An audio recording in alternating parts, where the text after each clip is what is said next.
world, and we are, I'm not going anywhere there, so I'm going to remove that because I'm boycotting Twitter or whatever they want to call it today. So we are talking about hair loss, and as you can see over here, this is a very lovely Dr. Mansdy Leonhardt, who is the author of this book, What Every Woman Needs to Know About Her Hair or her skin and hair. And today we're talking about hair. So, and this is not just all about me. I know that I have been whinging to Mandy for many, many months now that recently I am losing huge amounts of hair, which I'm not happy about. But this is actually because people have said to me, can you do something on hair? Because I haven't done something on hair for, gosh, ages ago, probably a couple of years ago with hair transplant surgeon Greg Williams. And we did a number of things on hair, and they were really, really interesting. But since then, things have moved on. You've got the book, and you know about hormones, and you know about menopause because you are a menopause specialist. So there we go. I think probably the most important place to start is knowing what's normal. So what is normal hair loss? Yeah, that's a really good question, because we do lose, it's entirely normal to lose 50 to 100 hairs a day, individual strands.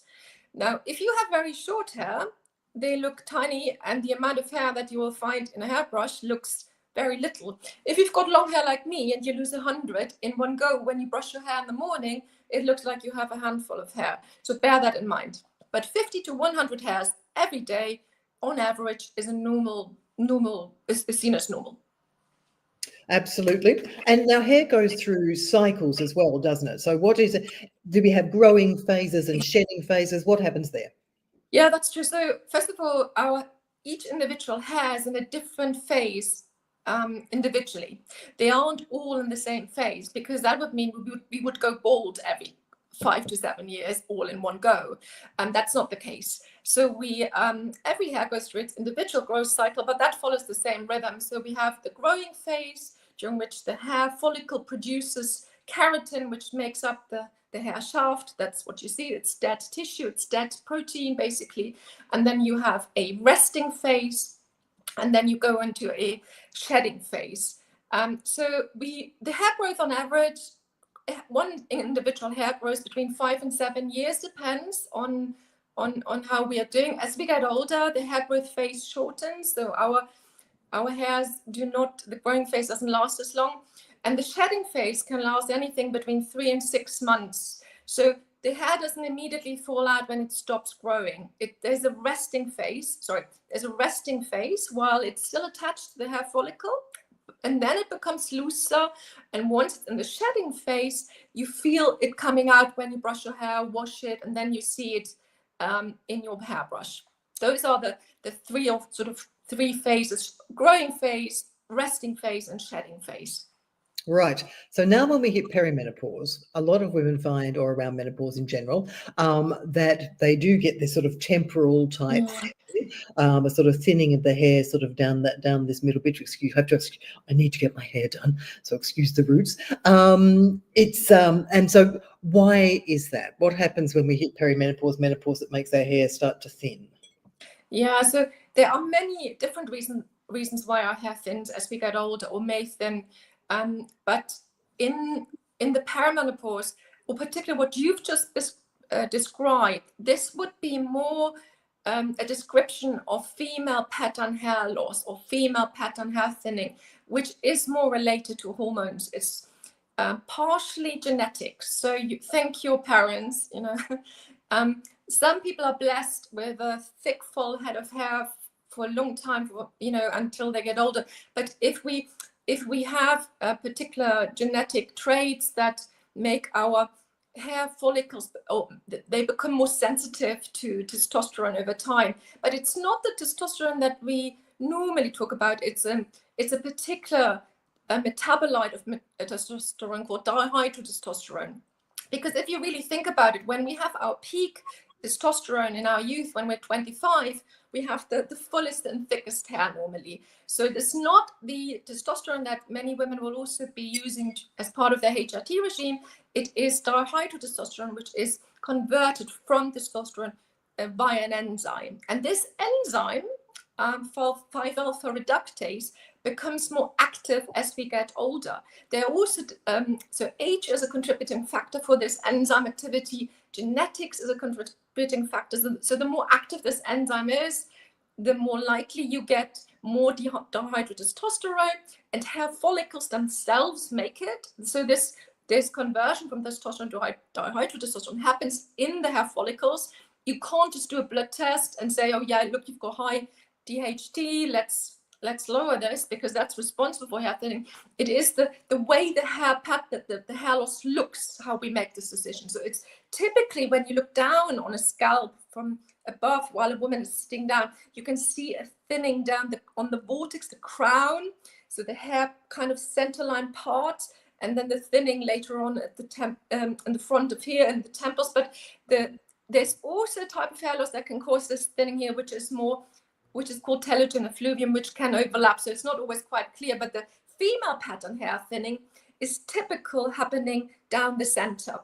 And as I said, that's genetic, and that is getting older, a shift in hormonal balance between less estrogen versus still stable levels of testosterone. In relation to estrogen, we have actually more testosterone as we get older, and then this enzyme activity, and then there's partially there's other contributing factors. For example, the type of HRT or the type of contraceptive pill you might take, whether you drink alcohol. Alcohol speeds up that enzyme, and so there's lots of contributing factors. But it tends to look the same, and some women worry that it gets worse and worse, and yes, it can get worse. So some women can get really bored down the center.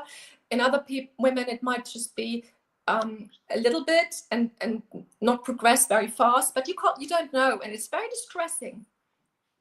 It is extremely distressing. And in terms of, is that hormone also a contributing factor for the hair growth in the places where we don't necessarily want it? Because as people may or may not necessarily know, sorry, I've just made a mistake here, but I will keep on talking while I'm fixing this mistake. The growth of moustaches, hair on the chin, those kinds of things, are they?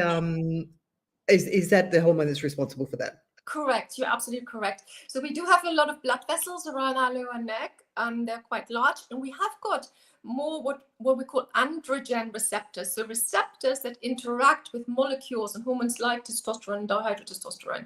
And testosterone typically, we know that from teenage years, increases oil production in the skin, and dihydrotestosterone also can turn a peach fuzz hair that isn't visible. You can only, when you kind of shaved yourself, you could see very fine invisible hairs on the razor blade, but it turns those very tiny vellus hairs into terminal hairs, and terminal hairs are the ones that we can see. So they're the pigmented, dark, thicker, coarser hairs.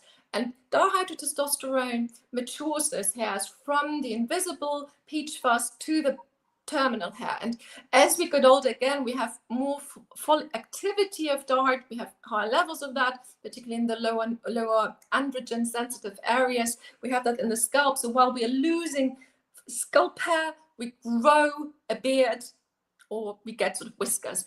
Again, this is on a spectrum. Some women will experience only a few hair that they can pluck, and that's not a big deal. Other women will find that they may need to have laser treatment, for example, or they need to apply cream. How well does that work on fair-haired people? Because the laser really only sort of picks up darker hair. Yeah, so you need a contrast with the laser. You need basically a white or light background and a pigmented hair strand. But I believe, so on very, very, very blonde hair, it probably doesn't work as well. But there are some really good laser practitioners, for example, in dark-skinned people, that where you have highly sensitive lasers where they can pick up a dark hair against a darker skin background. So these lasers do exist, but you need to find a really good specialist. I mean,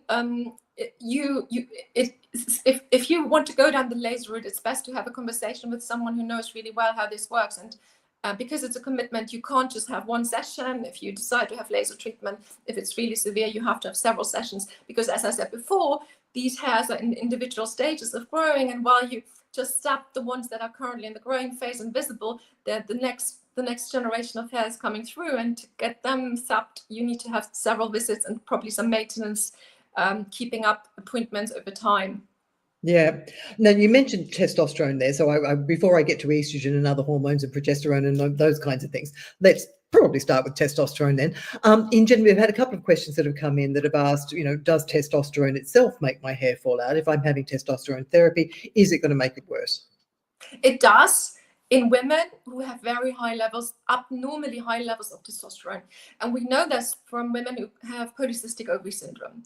So this is an endocrine metabolic condition, and that can happen at a very young age after puberty, so from age 20 onwards, where women naturally produce too much testosterone.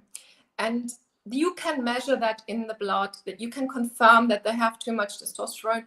They also are very sensitive to that testosterone, so they can be affected at a much younger age by this female pattern hair thinning, and they would be much younger. And they also often have acne. They often have what we call hirsutism, so excessive hair growth in places, not just the face, but also around the nipples, down the lower abdomen, and generally increased hair growth. So this is a medical condition that comes with high levels of testosterone, unusually high levels, and we can measure them. In women who never had a history of PCOS and normally had normal testosterone levels and never had a problem with it, and testosterone is not the culprit. Women have 4 times more testosterone during their reproductive years than estrogen. We are very much accustomed to having some testosterone, but it is a balance. You don't want too much. It's the Goldilocks principle, you don't want too much. You want a little bit, but not too much. Now, when we replace testosterone in the form of a cream or a gel as part of HRT regime, and if we keep those levels within the physiological range for women, I really haven't seen major problems with hair loss at all. There's even one study, I think there was a paper published by Professor Rebecca Glass, and she mentioned that testosterone actually makes hair thicker in younger women. So if you really look at it, if you don't have PCOS and you're in your 20s or 30s, you actually have that's when your testosterone is at its peak physiologically within a normal level, but a little bit higher, and it declines from 25 onwards. So we don't have major problems with hair thinning during that time. It actually does help to make hair thicker and stronger. It's the perimenopause where you have a shift between not having enough progesterone and fluctuating estrogen, and then quite a substantial drop of estrogen, while having actually fairly resilient and steady levels of testosterone. It's that discrepancy between the balance of estrogen and testosterone and the conversion of testosterone to dihydrotestosterone that may come with age and genetics that will be responsible for the hair thinning. And the way it works, why does this dihydrotestosterone do that? What happens is that you have the bulb and the hair follicle that grows the hair shaft, and dihydrotestosterone leads to what they call miniaturization of the hair shaft, of the hair follicle. So the hair follicle, the root, becomes thinner and thinner and smaller, and the hair that it produces with it becomes thinner and finer and smaller, and in the end the follicle dies, which is when you can't bring it back. So you see not immediately not a complete loss of hair, but you'll see a thinning of the individual hair strands before you see a complete loss of hair. While the hair still grows, while it's still thin but growing, that's when you can still intervene and you can do something. So that's when hairs become finer and finer, thinner and thinner. That's when that's the time to intervene. But when the hair follicle is gone, that's it. You can't bring it back. Yes. Before we get to interventions, and that's actually just reminded me of another one that I should ask you about, and my pen just died as well. You mentioned estrogen there. Now, there is one phase in life where if you've been pregnant, you may well have found that you get an awful lot of hair, and then after the pregnancy, the hair just you shed it very, very, very quickly, which could also be very scary. So, I mean, what role does estrogen itself play in the growth of hair? And is this the answer? Is estrogen the answer to menopausal hair loss? It might play a role in this as a treatment. So estrogen is fabulous for skin and hair, So and for 9 months during pregnancy, we have quite high levels of estrogen and progesterone, and most women have very a good hair growth during that time, and thick, lush, full head of hair. Not everyone, but most women do. And then the hormones, the baby's out, the estrogen comes down, and a lot of women do lose hair afterwards. But that has got lots of different reasons why hair falls out after pregnancy. Now, estrogen, what does it do? So just remind ourselves that the scalp is skin, right? It's nothing other than skin, with lots of follicles that sprout from that skin. So we need to look after our scalp, and estrogen keeps the scalp and all of the rest of the skin well hydrated. It increases blood supply to that area, which our hair follicles need to grow, because blood carries nutrients to the hair follicles, and without those nutrients, hair can't grow. It increases moisture. It maintains and increases collagen production, so elasticity. It keeps our scalp nice and thick and plump and resilient. So it's an immune modulator, and it helps the immune system. It helps fight infections, but it also keeps our hair in the growing phase. It extends that growing phase. So older women typically lose their hair after 4 years of growing. A younger woman might have a 7-year hair growth phase. So those extra 3 years where she keeps her hair makes a huge difference, because it's really hard work to grow hair. It's not really a priority. It's, if you really look at it, what purpose does this little bit of hair have? Why does our body put so much energy and effort into doing this? It's actually quite silly, really. We don't need it anymore to keep our head warm. We can knit a hat, and wear a hat in theory. And it's not like essential for life, having all that hair. And we don't really understand why humans are the only species on the planet that keep growing their hair. Whereas if you look at chimpanzees or gorillas or other mammals or apes, they grow the hair to a certain length, and then it falls out, and they shed it seasonally. Only humans have to cut their hair, right? Because it grows. What about my dog? My dog is constantly shedding and covering my entire house with hair. There are some non-shedding dogs. I think poodles need to be trimmed. They keep growing. But if you really think about it, so it's hugely energy consuming to grow hair. And now I lost my track of estrogen.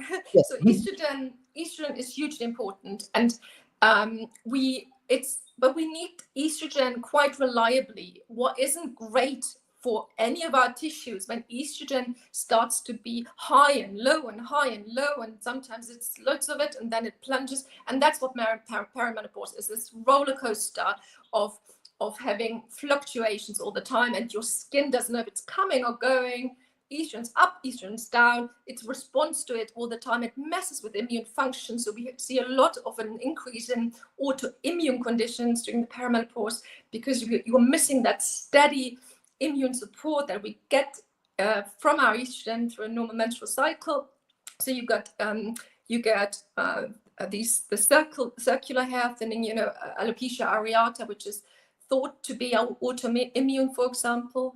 Estrogen is very helpful for our skin and hair in general, so in women who don't have female pattern hair thinning, where the thinning happens particularly on down the center line, what we see when a woman stops having estrogen after menopause, we see a 30% drop in collagen in our tissue, and that includes the scalp.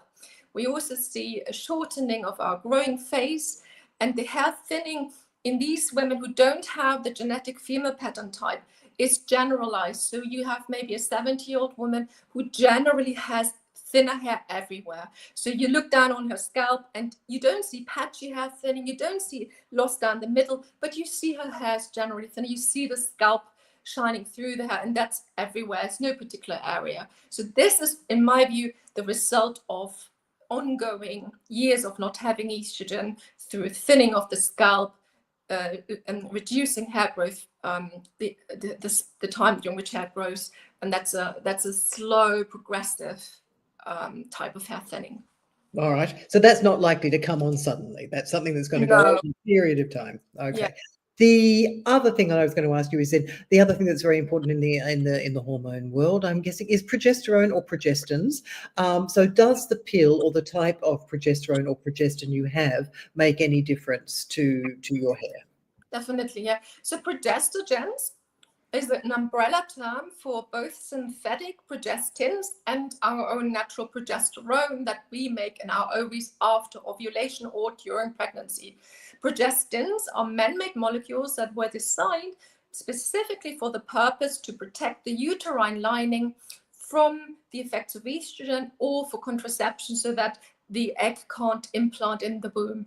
So typically we're talking about the combined pill, the mini pill, the Mirena coil.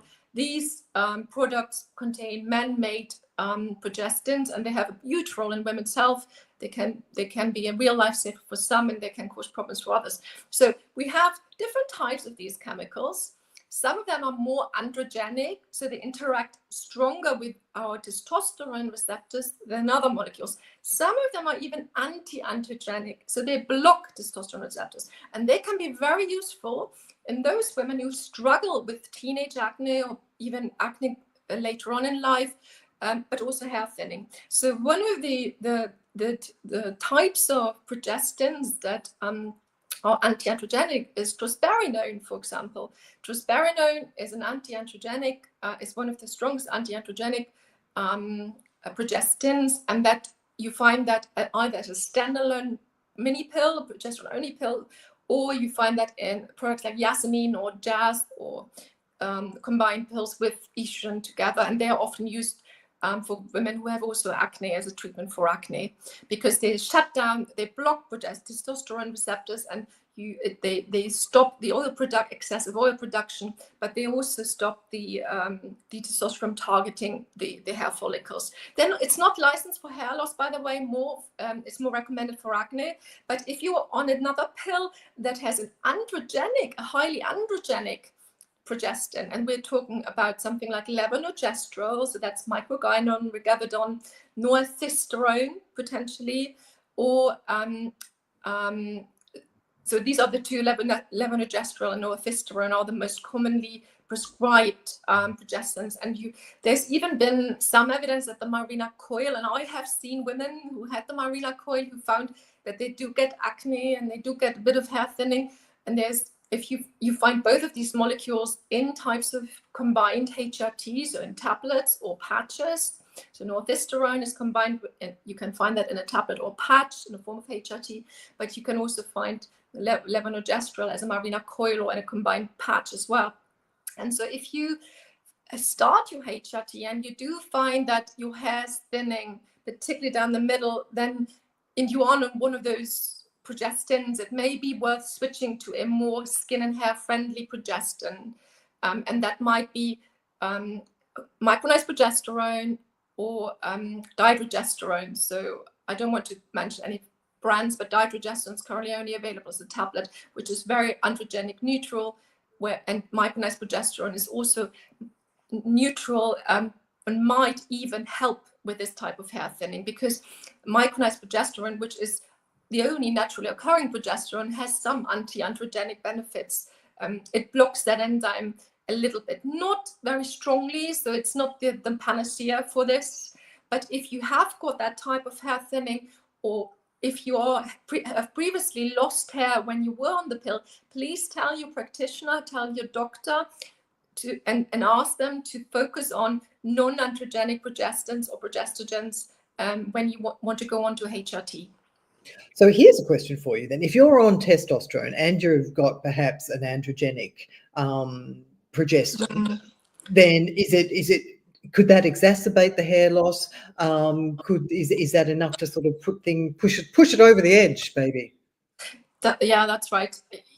You know what? There's no clinical data on that. As far as I'm aware, no one's done a study to look at, okay, she's on a combined patch with an androgenic progestin like northisterone, or she's got the Mirena coil and we're adding testosterone. Does that accelerate hair thinning in a woman who has that tendency? We don't have data about that. It's only anecdotal and through experience that I would say, though, anyone who's got a Mirena coil, don't panic. It's not common. I don't see this commonly. You have to have a genetic predisposition for this to be accelerated, so don't worry if you get on really well with your Mirena, or if you get on with your type of HRT and you haven't got that problem, don't panic.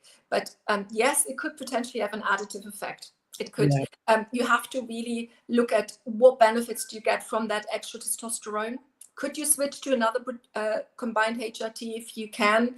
Does that make a difference? So experiment a little bit. And use a slightly lower dose of testosterone, maybe. Although saying that, it is not really the level of testosterone in the blood that determines whether you'll lose your hair, provided you're within the normal physiological range for women.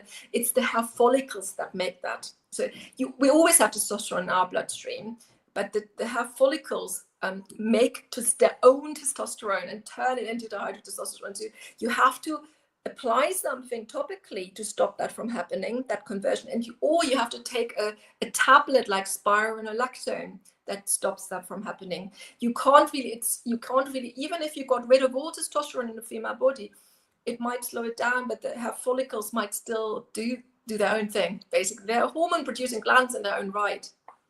Yeah. The interestingly, if you are on excessive, or if you find that you have excessive, just because there was a question here on the Instagram a minute or so ago, asking about if you have excessive doses of testosterone,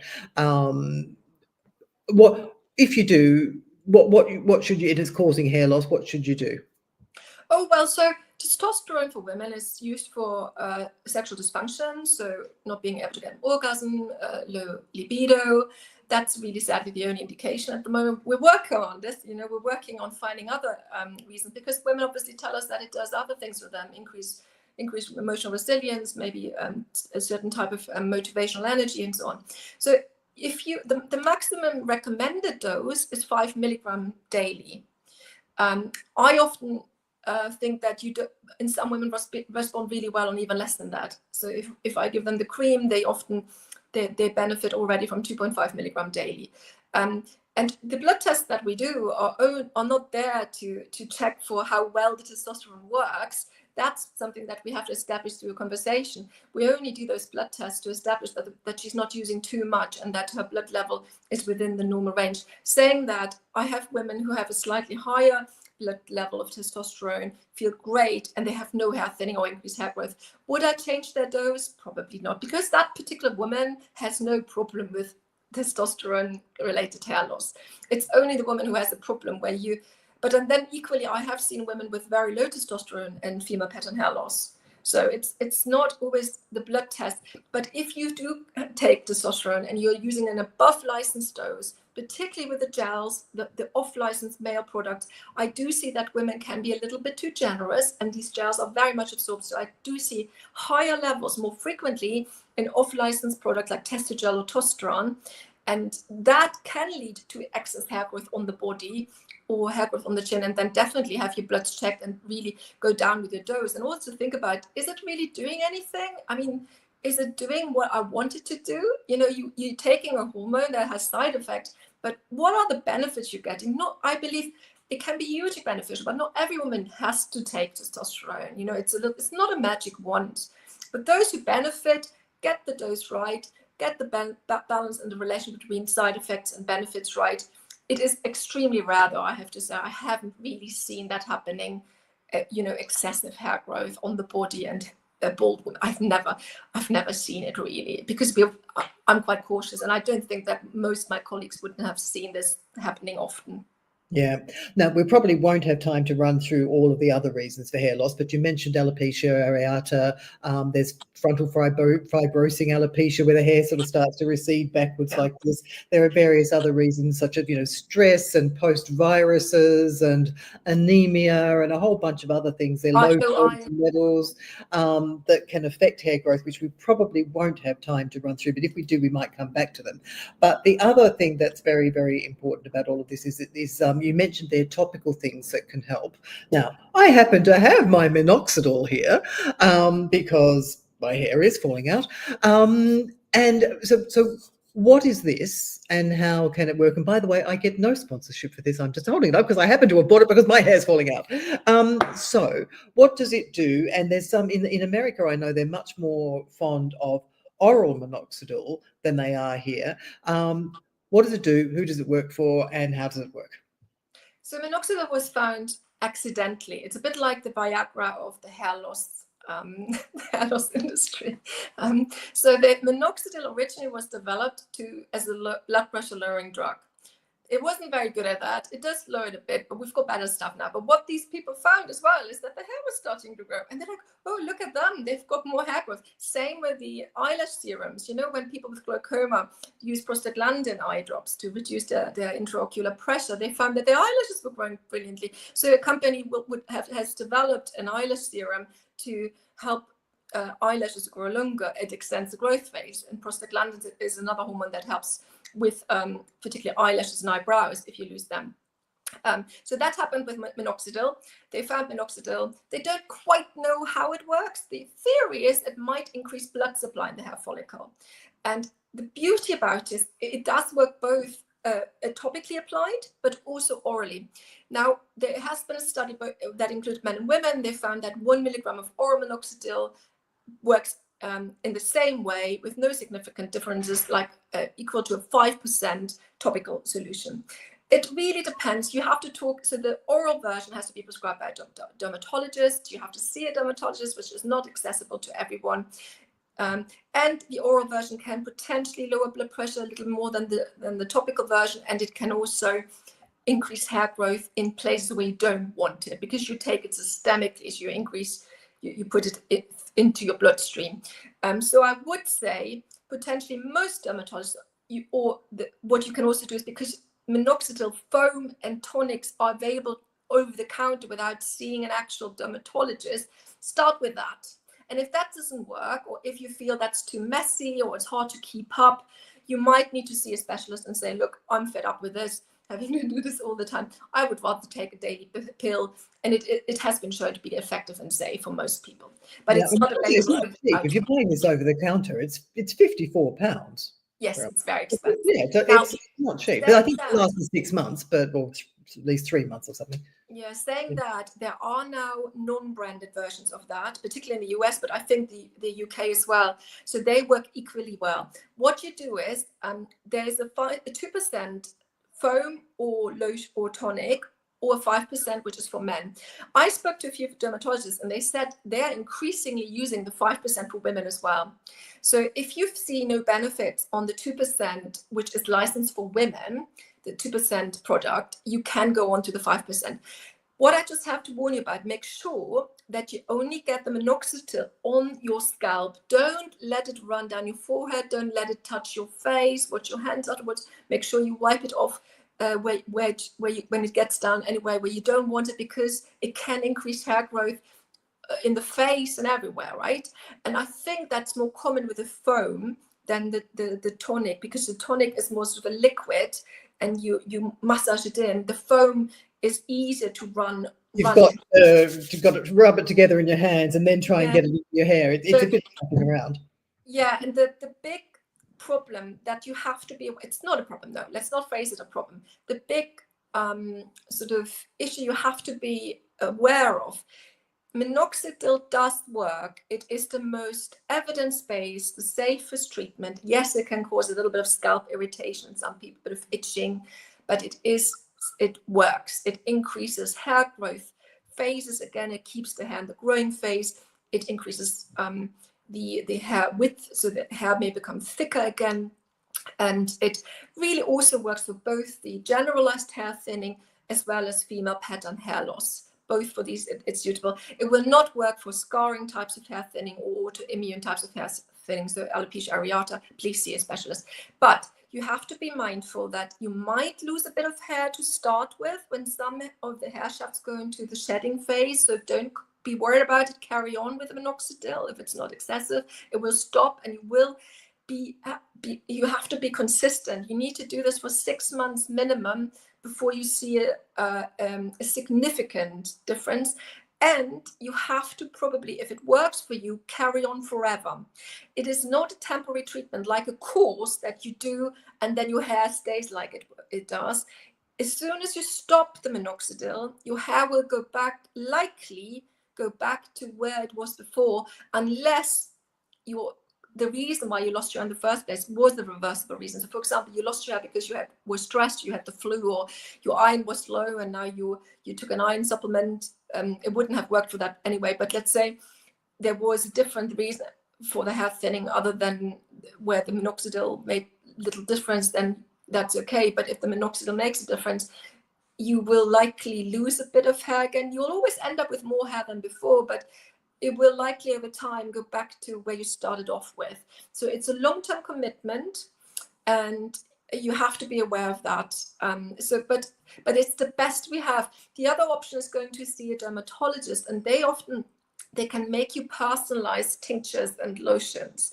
They're very expensive, but they can potentially add other molecules that have been shown to aid with hair thinning. So anti-androgenic products like dutasteride, finasteride, progesterone. They can put in melatonin, has been shown to increase hair growth and pigmentation as well. If you get graying hair, then you've got prostaglandins that some doctors will put in, or caffeine. So that is all of these compounded tonics that dermatologists can prescribe are based on their experience, and some studies that have shown that adding these molecules makes minoxidil even more effective, but hugely expensive. And to be really clear, the minoxidil is what has the best evidence behind it, with numerous studies confirming that it works. Of course, I would recommend do a blood test.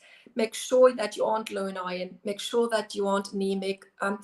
Make sure that you don't have a thyroid problem, which is very rare. It's not that common for hair loss. It's overrated for hair, I think, a little bit.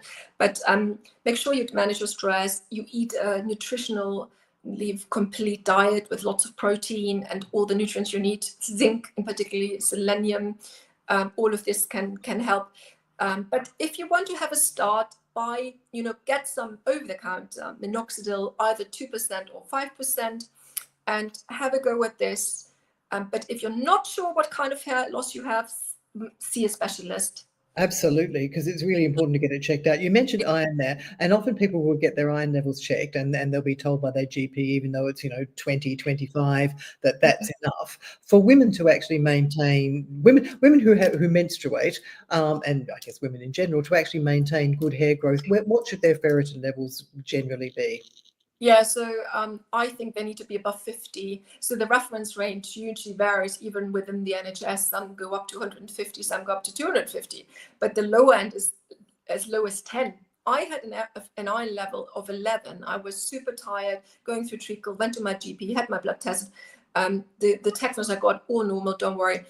My ferritin was 11. Yes, it was within the normal range, but it's not normal, right? Particularly if you are losing blood every month and you're flooding and you've got heavy periods. So when you do have that blood test, don't just rely on what your doctor says. Do trust your doctor, but it's not rocket science.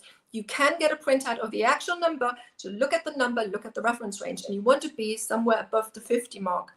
Now, too much iron isn't great either. And as we get older, some people also have iron storage problems, a condition called hemochromatosis. So don't just take iron nilly-willy, right? If you don't have periods and your iron is around the 100 mark, you do not need to take extra iron, because it can actually be an inflammatory marker. As we get older, iron goes up rather than down. But it's the younger women in the early perimenopausal years with the heavy periods, the frequent heavy periods, that we need to be concerned about. And that's the first thing I would test, not just the full blood count, because you can have a normal hemoglobin and rock bottom iron. So have your ferritin checked and try and get up over 50, and that will help with leg cramps, it will help with energy, it will help with hair, it will make you feel better, less depressed. It's so commonly missed. It's annoying. Yeah, very true. The other thing that's, if your social media feed is anything like mine, I'm constantly being hit with 1,000,001 supplements 24/7, and a lot of them are aimed at hair growth. Many of them feature biotin. Now, I understand there's been some recent evidence that basically says that there's not really a lot of evidence to back biotin, and also if you have too much, it can actually promote hair growth. So would most of us have a normal sort of biotin level anyway? Who would need to supplement, and how much should you have if you do? So biotin deficiency is very rare. It's not common. If you have, so it's also quite easy to get biotin through diet. So we're talking animal products, so egg with egg yolk. You only need a couple of eggs a day. some meat, chicken, and so on. If you're vegan and vegetarian, you can get iron easily through sweet potato, seeds and nuts. Again, iron or biotin? Sorry? Iron or biotin? Oh, sorry, biotin. Yep. So, well, coincidentally, the meat also contains iron, So I think most vegans know that they need to either supplement with iron or they need to really pay attention to their iron intake. So they eat dried up apricots or they just take an iron supplement. And actually, vegans have been shown to absorb iron more effectively. And yes, they can be low in iron, but if they are very switched on and they know what to do, they will either supplement or they will pay attention to iron-rich foods in their diet. Yes, but biotin is not difficult to come by in food, and the data, the very few small studies that we have are not really that you do not need to have excessive biotin. Nutritional biotin is usually enough, and is a very rare recourse for hair thinning or hair loss. It doesn't really work that well for nails either. It's a bit overrated, and the evidence doesn't really stack up. But since that study came out, everyone's been jumping on that bandwagon and putting lots of biotin into supplements to sell, to promise this is working. You can do a blood test for biotin. It's really difficult. You probably won't get that in the NHS. But if you look at biotin-rich foods and you think you're getting enough of that, you're very likely not needing extra biotin. Sorry, somebody's seeing me non-stop. Sorry. Keep going, Mandy. I can hear you. Yeah. So you don't need to take a high dose biotin supplement. The other reason why I'm not keen on high dose biotin supplements is that it can mess with blood markers. So it can, when you have a heart attack. Really important. Yeah. Yeah. So for example, let's say you're a woman in your 60s who has a bit of cardiovascular disease and your hair's falling out, you take these high strength biotin and you have chest pain, you go to hospital, you have a blood marker called troponin check that they will check in A&E. The biotin can very much interfere with this level, and it can come back as normal and you get sent home even though you're having a heart attack. So it's really, there's nothing beneficial taking that. It also messes with your testosterone level, it messes with your estrogen levels, it makes a lot of hormone levels unreliable, but including that troponin level that could save your life, if it comes back positive and the doctors will realize, oh, look, she's having a heart attack. So I do not routinely, I pretty much never recommend biotin supplements. Yeah. There are some when you say messes with your hormones, you mean as in it messes with the tests for the hormones as opposed to the hormones themselves? Yes, no, it messes with the blood, with the lab assays, the way they analyze your blood. It interferes with the chemical analytics of the blood. It doesn't reduce your estrogen or something, but it makes it much more difficult for the lab to get a clear, accurate reading. Yeah, gosh, that's really good. The heart attack stuff is actually really quite scary, isn't it? Yeah, it's not worth it. And really, for the sake of, it's actually not doing anything for your hair anyway, right? So it's no point. Really don't take biotin. If you want to, if you are have quite a restricted diet, if there's certain things you don't eat, pay attention to your protein intake. Zinc, it may be worth taking a zinc supplement if you really don't eat any animal products or seafood or shellfish or something like that. Nuts and seeds are rich in zinc, but again, they're calorie dense. Not everyone should be eating loads of them either. That may be meaningful. But also, so iron, if you get lots of, if your iron is low, that's meaningful as well. Selenium, so some Brazil nuts and things like that can be meaningful. There is a supplement called Viviscal that has done clinical trials, and they have a special marine protein molecule in there.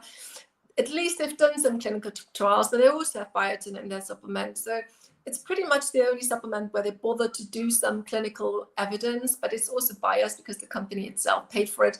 But to be honest, there isn't a really one single supplement that I can recommend to say, this will sort out your hair and will make you up in the morning with a full head of hair if you take it 6 months or for 6 months. It doesn't exist. You have to look across your diet and look at, where am I not eating enough? Am I vegan, vegetarian? Do I need to top up my iron and my zinc potentially? Am I not eating enough protein? Where can I make improvements? But if your diet is all around pretty good most of the time, 80% of the time, nutritional supplements are probably not the panacea for your hair thinning. Now, here's the $99 million question. Is collagen going to help with hair loss? No evidence. No, we haven't got any evidence. Not really. It's got the wrong components of amino acids. So we need sulfur-containing amino acids, and that collagen is not very rich. It's an incomplete protein amino acid product. So no, I would not recommend for that purpose. Now, I have anecdotally, I've got women who come and say they've taken it. You know what? Maybe they just generally gave them a protein boost. They weren't eating enough protein, and they drink a pint of 20 grams of extra amino acids and protein. That may well help them. But before you buy very expensive collagen products, just eat more protein in your diet. Generally, try and fix that first. Complete proteins, egg, tofu, lentils, pulses, legumes, that meat, lean meat, that would be my first port of call rather than spending money on collagen, because no, we haven't got the evidence that they've got is more for skin, less for hair. We haven't got a hair growth study on collagen as far as I'm aware. You mentioned caffeine before, so I shall move to the. Actually, no, I won't. I'm just going to stick here with selenium for a minute, because this is another one that can also, if you have too much, can make your hair fall out. So, I mean, should people, when they're buying these supplements, should they actually look at the back? Because people end up with cupboards full of stuff. Look at the back and so go, oh my God, this one's got selenium biotin, this one's got selenium biotin, this one's got selenium. Yeah, the overdose. Yeah, and because that can make your hair shedding worse as well. It can, yeah. So even too much zinc can do that. So and also bearing in mind, so if you take, let's say, more than 15 or 20 milligrams of zinc daily, while also eating a diet rich in animal products, you can get a copper depletion. Copper can deplete because zinc and copper are working very much together, and too much zinc can deplete copper, and that can cause gum receding. It can cause fatigue. You need both. So when you mess with these, that would affect your skin as well, wouldn't it? Because isn't copper very important? Yeah, copper is important for skin healing. But then don't just think, oh, then I'll take more copper. So yes, do not just take a concoction of multivitamins or different supplements where you could potentially overdose on individual things. Read the label. Don't take 20,000 times the recommended daily dose of B12. And then take 3 B12 supplements because you're feeling tired. It's not the more the merrier. It's taking the sensible products for the right reason, looking at where have I got a nutritional deficiency because of my diet or the way I eat, and then target that.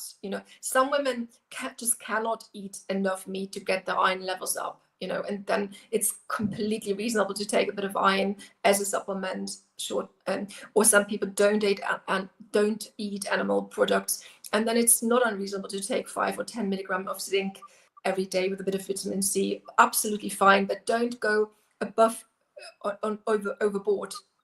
Yeah. All right, caffeine. Onto that. You mentioned that before, and this is an interesting one because there are a lot of products that say, especially shampoos, that contain caffeine that say that they're going to promote hair growth. What evidence do we have to say that any of them do or don't work?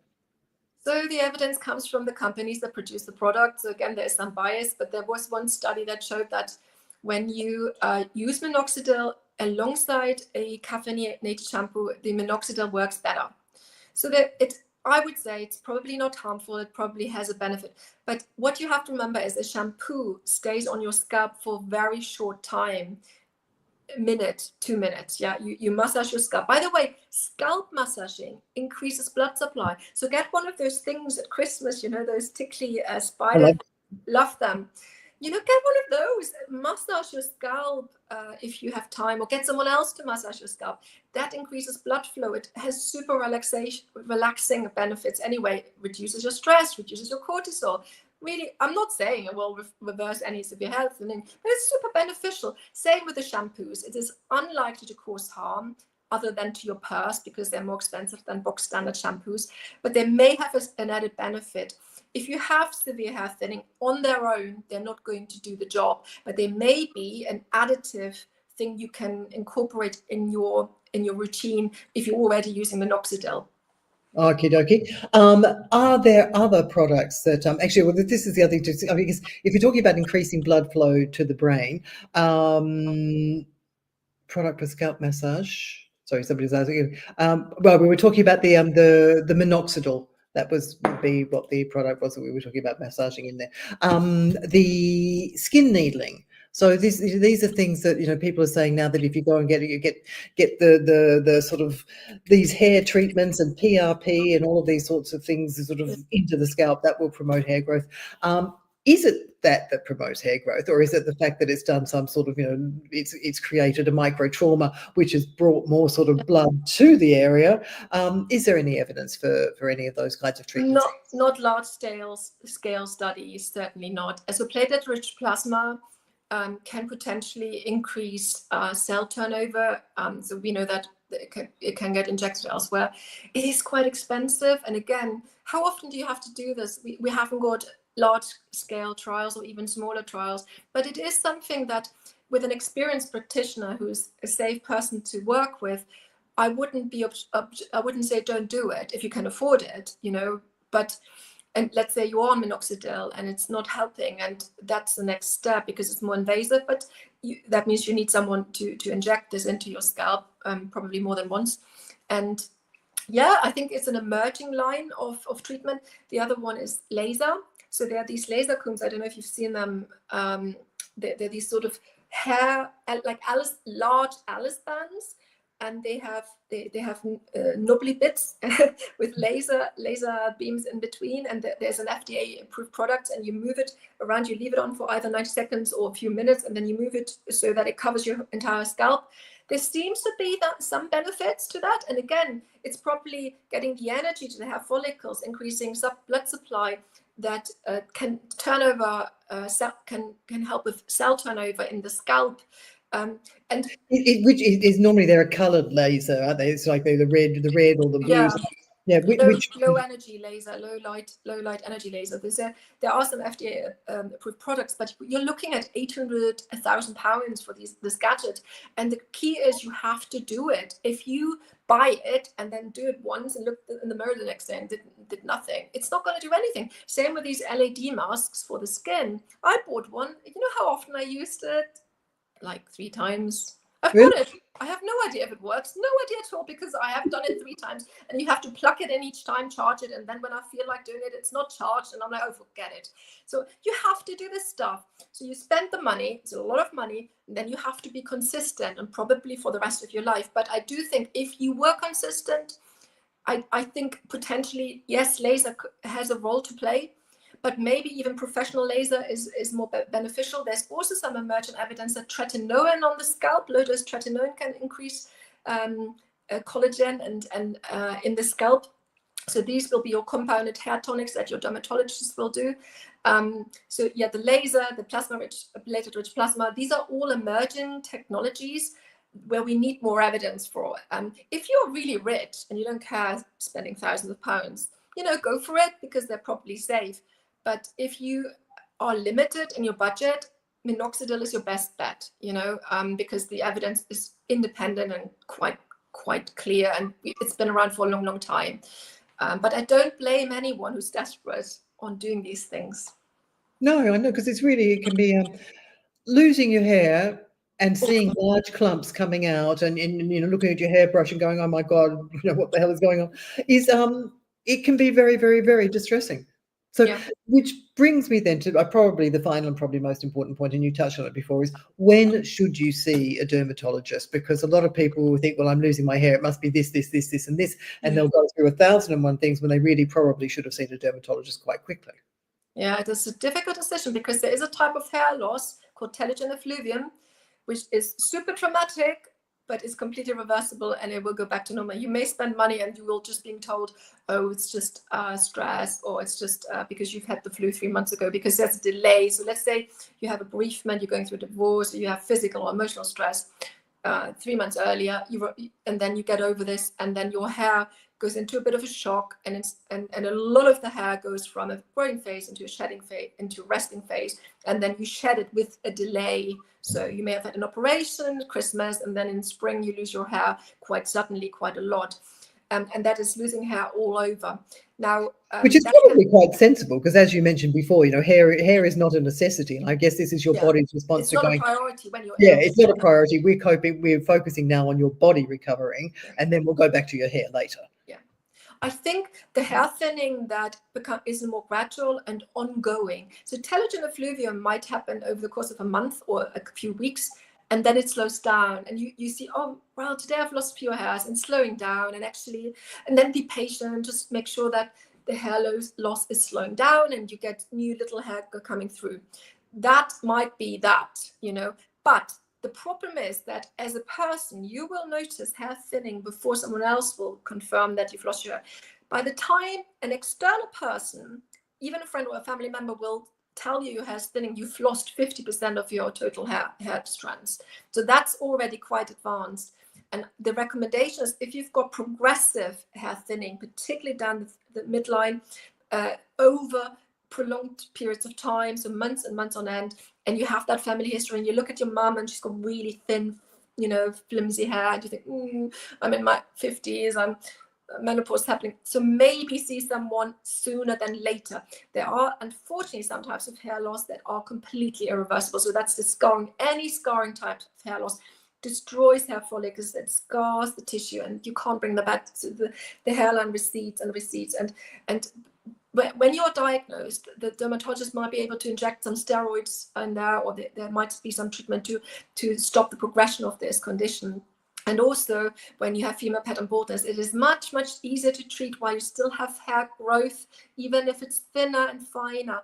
But it's too late. You can't bring back follicles that have died at the later stage. So that's quite difficult. You have to kind of cover the hair loss. So I would say, do at least go to your GP, have some baseline blood tests to rule out things like iron deficiency, or but also the other thing that's often forgotten, there are a couple of medications that can cause hair thinning as well. So maybe just see your doctor and have a few blood tests, and then if you feel it's progressing, see a specialist. And I would recommend a dermatologist with an interest in hair. Not all dermatologists have an interest in hair. Some are super sort of specialized in cancer treatment or anti-aging treatments for the skin. Not all are hair specialists, and so just inquire beforehand, before you make the appointment, that they have an interest in hair, because not all of them will prescribe treatment, because they haven't got the experience, because their specialism lies in cancer treatment, or skin cancer, or surgery, or something else. Yeah. It is a very, very complex area here, is it not? We should probably do this again some stage and actually have a look at those other causes in much more depth. But as it stands at the moment, I think we're out of time. Is there any other sort of take-home message that you'd like people to think about when they're thinking about hair, nutrition, whatever? Yes, so do eat protein. Look after your scalp. And the one thing also, if you've got greasy hair, and don't worry, wash your hair. One myth I want to clear up is that hair washing does not cause hair loss. You might see more hair losing in the washing, because the ones that you're supposed to shed just come loose, and you see them in your shower. But hair washing does not cause hair loss, So if you have greasy hair, don't be afraid to wash your hair every day if you have to. I've got greasy hair, I have to wash my hair every day. And also I would say, do look after your scalp. So if you've got dandruff, treat that. You may need ketoconazole. You may have an overgrowth of yeast. You may need an antifungal shampoo. That may cause hair thinning. So the scalp health is as important, is actually very, very important. And scalp conditions can also cause hair loss. So don't put up with dandruff and greasy, a greasy scalp, seborrheic dermatitis.